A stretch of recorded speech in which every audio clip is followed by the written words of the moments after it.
Biqiltuu dhaabuun abdii fi hegeree dhaabuudha jedhan pirezidaantiin mana maree waliigalaa dhimma Islaamummaa Itoophiyaa Sheek Haji Ibrahim Tufaa magaalaa Adaamaa kutaa magaalaa Bokkuu Shananiitti dulli dhaabbii biqiltuu ashaaraa magariisaa geggeeffame. Dulli kun kan geggeeffame aanaa Rooretti zoonii qonnaan bultoota Waaqemiyaa keessatti. Pirezidaantiin mana maree waliigalaa dhimma Islaamummaa Itoophiyaa Sheek Haji Ibrahim Tufaa biqiltuu dhaabuun abdii dhaloota hegeree dhaabuu akka ta'e ibsan. Biyya dachiin magariisa taate keessatti hiyyummaa himachuun qaaniidha kan jedhan Sheek Haji Ibrahim ashaaraan magariisaa jijjiirama qilleensaa hammaachaa dhufe sirreessuu fi roobni gahaan akka argamu taasisuu keessatti shoora olaanaa qabaachuu dubbatan. Kamuu haa ta'u biqiltuun ka nyaatamu haa ta'u ka gaaddiseeffamu haa ta'u faayidaan isaa yeroo gabaabaatti himamee kan dhumu miti. Balaan Rabbi sababa isaatiin nurraa ittisu daangaan qabu.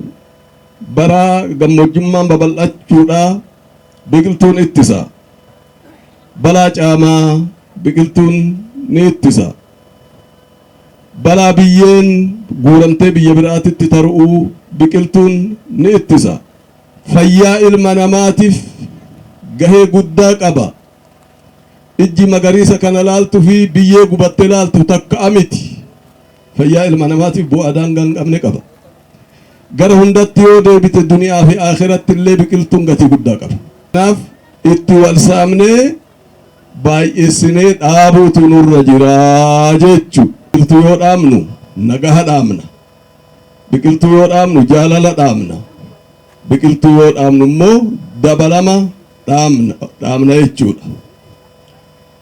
Biqiltuu yoo dhaabnu immoo tokkummaa dhaabna jechuudha. Kantiibaan magaalaa Adaamaa Obbo Haayiluu Jaldee tarsiimoo gurguddoo mootummaan labse keessaa tokko ashaaraa magariisaa ta'uu ibsuun kanaanis lageen gogan deebi'aniiru jedhani. Mootummaan jijjiiramaa dubbii kana laalee Itoophiyaa kadhattummaarraa baraaruuf tarsiimoowwan gurguddaa labsee hojii eegaleera. Tarsiimoowwan gurguddaa labsaman keessaa tarsiimoo ashaaraa magariisatiin Itoophiyaa uwwisuuti. Gaarreen goggoganii rakkoo keessa turan iddoo misoomaa ta'uu eegaluun, laggeen haroowwan bishaan dhabanii turan bishaan qabachuu eegaluun badhaasa guddaa muummee keenyati. Bara kana akka magaalichaatti biqiloota miliyoona 7 dhaabuuf karoorfame keessaa haga ammaatti miliyoona 6 ol irra ga'uu dubbataniiru. Akka biyyaatti guyyaa tokkotti bileena hedduu dhaabuuf kan karoorfameef akka bulchiinsa magaalaa Adaamattis miliyoona 1.4 dhaabuudhaaf karoorfannee guyyaa irraa hojjechaa jirra. Uummanni keenya daangatti ba'e iddoowwan gargaraa irratti haaluma kanaan biqiluu dhaabuu eegalee jira. Waliigala bulchiinsa magaalaa Adaamaatiin ganna kanaan hojii bara kanaatiin biqilaa miliyoona 7 dhaabuuf karoorfanne hanga guyyaa kanaatti miliyoona 6 geenyee jirra. Waliigalaan hojiin biqilaa dhaabuu akka biyyaatti bu'aa guddaa kan buuse yoo ta'e illee jiraatan magaalaa Adaamaa ol namni ragaa ba'uu danda'u hin jiru jedhee amana.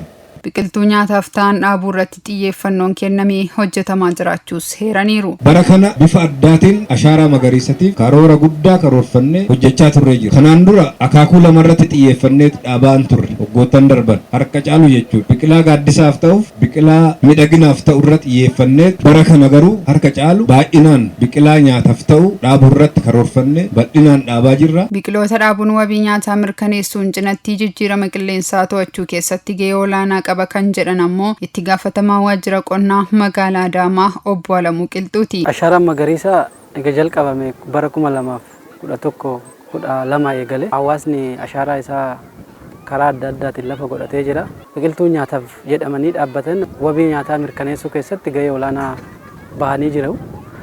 Qaala'insa jireenya aadaa nyaataa jijjiiruu carraa hojii uumuu keessatti gahee taphatanii jiru. Jiraattonni kutaa magaalichaas dachee magariituu dhaloota egereetiif mijattuu fi hawwattuu taate dhaalchisuuf kaayeffanneerra jedhani. Ashaaraa magariisa ganna kanaa qofa odoo hin ta'in baroota darbanillee dhaabbataa ture.